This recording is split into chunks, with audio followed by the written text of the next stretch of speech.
A substance designed to help the brain repair itself gives rise to a super intelligent ape that leads an ape uprising. This is my review of Rise of the Planet of the Apes.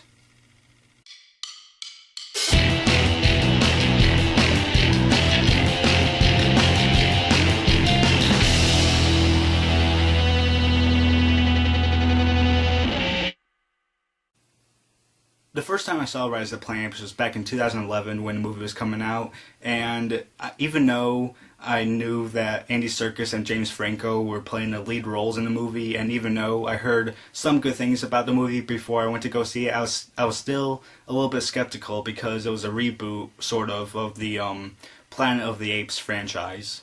But after I saw the movie for the first time, it really surprised me, and I thought it was a really great movie. And after rewatching the movie before seeing Dawn of the Planet of the Apes, I still think that this movie is really great. The good points.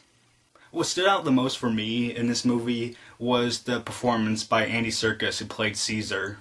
And from number 1 to number 3, this is the order that I would put his performances by.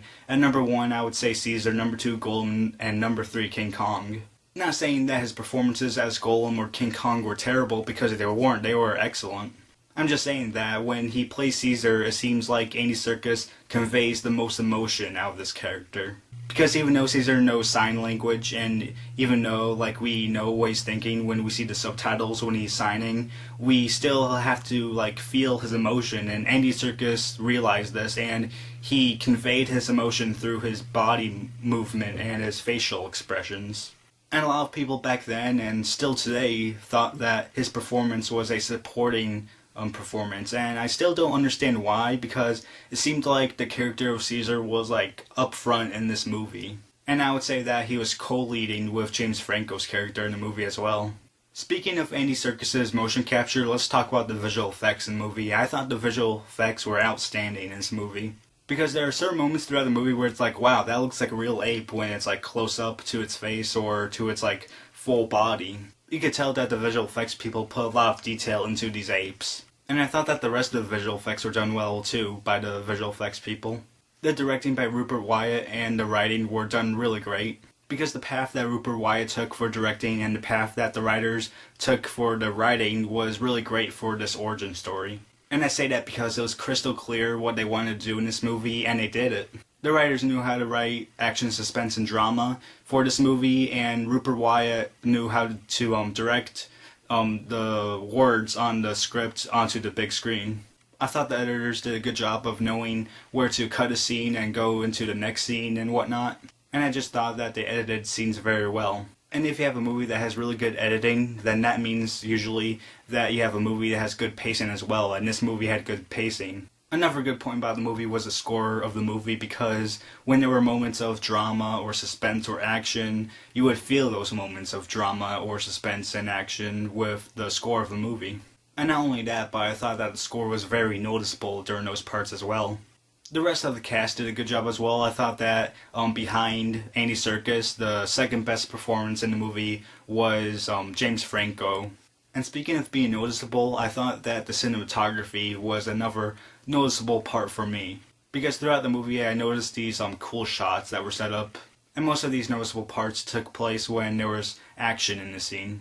And the final thing I have to say about this movie is the ending, because the ending leaves the movie open-ended for a sequel.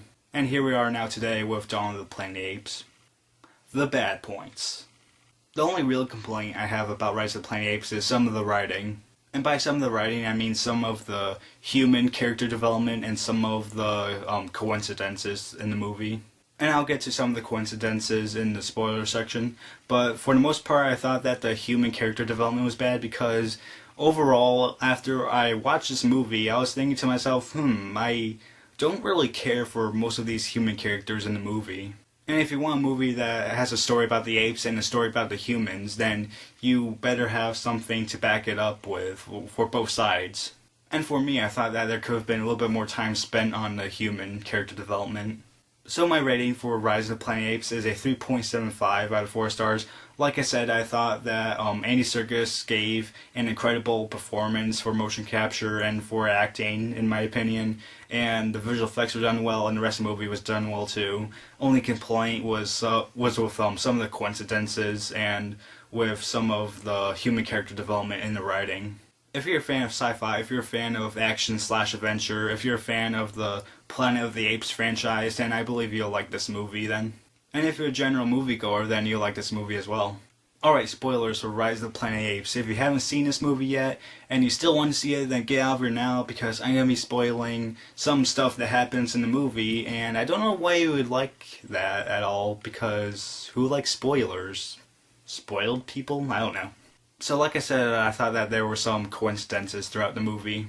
And one of those coincidences is with the aerosol canisters, because when Caesar goes home without James Franco's character knowing, and goes to the refrigerator to get the substance that James Franco's character made, and instead finds the aerosol canisters, it's like, Because I know that James Franco's character got the aerosol canisters back to the house for his father, but then it's sort of like, well, what was Caesar's plan if it was just the liquid form? Because if I remember right, you needed a good amount of the substance in order for an ape to be like smart like him. So if it was just a liquid form, would Caesar just pick a select few of the apes at the ape compound to become like him? Another thing that was coincidental in a way was, why did the apes at the zoo go with the apes that were already smart? I was trying to understand, like, was it some sort of like instinct thing to go with the apes that were already smart? Because you would sort of think that if it was an ape that wasn't smart with the substance, then like they would just run wild throughout the city. And that's all the coincidences I'll be talking about, but there's just one more thing I want to talk about, and that's when Caesar talks for the first time. Yeah, when Caesar was fighting back against Draco, yeah, I don't know the actor's name, but he's the person that played Draco in the Harry Potter franchise. I'm sorry for fans that are offended that I don't know his name, but I'll just call him Draco. Yeah, but anyways, Draco is about to hit him, but then Caesar grabs his arm, and then Draco's like, "Get your dirty paws off me, you damn dirty ape," and then it's like, haha, yeah, that was a line from the original movie. But then Caesar, like, comes up in posture and stands up, like, straighter, and he's like, "No!" And when that happened, it's like all the apes are quiet and they're like shocked. Like I was like for the first time when I heard that, I was in my seat. Like I got goosebumps. And when I rewatched the scene, I was like getting like more goosebumps than I remembered the first time, because like, oh my god, that scene was like really paced well. And when it hit that climax, it was like, ugh. So that was my review for Rise of the Planet of the Apes. I hope you guys liked it. And other than that, that's it.